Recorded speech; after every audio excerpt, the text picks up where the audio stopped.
Debian versus Ubuntu. Let's start with Debian.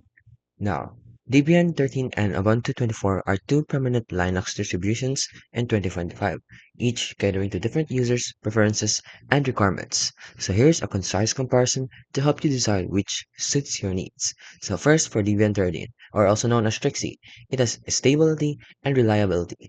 It also has resource efficiency and customization.